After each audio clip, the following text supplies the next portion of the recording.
రామతీర్థం నీలాచలం కొండ మీద గల భిన్నమైన శ్రీ కోదండ రామస్వామి వారి శిలా విగ్రహం యొక్క శిరస్సు భాగము, విగ్రహంతో పాటు ఇతర ధ్రువమూర్తులైన శ్రీ సీతమ్మ అమ్మవారు, లక్ష్మణ స్వామి వారి శిలా విగ్రహములు మరియు పాత శ్రీ లక్ష్మణ స్వామి వారి విగ్రహములను డాక్టర్ బిఆర్ అంబేద్కర్ కోనసీమ జిల్లా కోటిపల్లి గ్రామం వద్ద గోదావరి వైకాసాన ఆగమ శాస్త్రం ప్రకారం జలదివాసం చేయుటలో భాగంగా రామస్వామి వారి దేవస్థానం నుండి ఊరేగింపుగా బయలుదేరారు. ఈ కార్యక్రమంలో రాష్ట్ర మంత్రి కొండపల్లి శ్రీనివాస్, విజయనగరం శాసనసభ్యురాలు పూసపాటి అదితి విజయలక్ష్మి గజపతిరాజు పాల్గొన్నారు.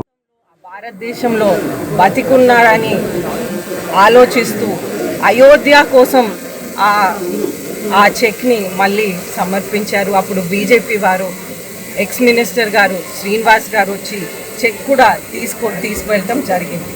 అయితే ప్రజలందరూ కూడా ఒకటి గమనించాల్సిన అవసరం ఉన్నది.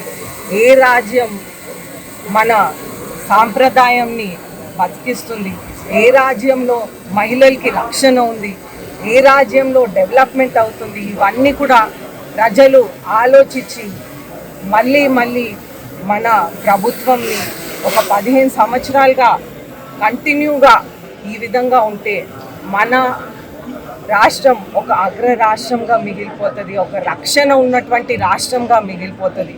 ఎందుకంటే ఒక చోట దేవునికే రక్షణ లేని చోట ఇంకెవరికి రక్షణ ఉంటుంది అనేది ఒక్కసారి గుర్తు చేస్తూ ఉన్నాను.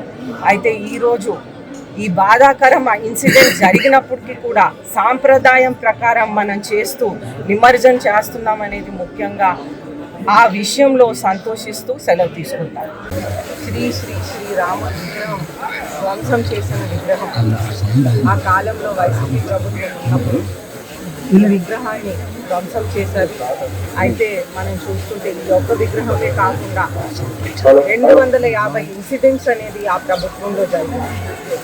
అలాగే మనం చూస్తుంటే మనకి కోల్పల్లిలో పూర్తి గుడే ఏకంగా ధ్వంసం చేశారు. మళ్ళీ మన ప్రభుత్వం వచ్చాక మన నారా చంద్రబాబు నాయుడు గారు ముఖ్యమంత్రి అయ్యాక ఎన్డీఏ ప్రభుత్వంలో Telugu Desam party, BJP party, Janasena party 3 పార్టీలు కలిపి ఒక రామరాజ్యం అనేది ప్రజలకి అందిస్తూ ఉన్నాం.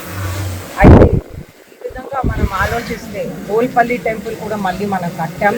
అదేవిధంగా మనకి ఆ రోజు ఉన్నటువంటి కోదండరామ విగ్రహం ఏదైతే మనకి శిరస్సు ధ్వంసం చేశారో ఆ ధ్వంసమైనటువంటి విగ్రహం, ఆ విగ్రహంతో పాటు శ్రీ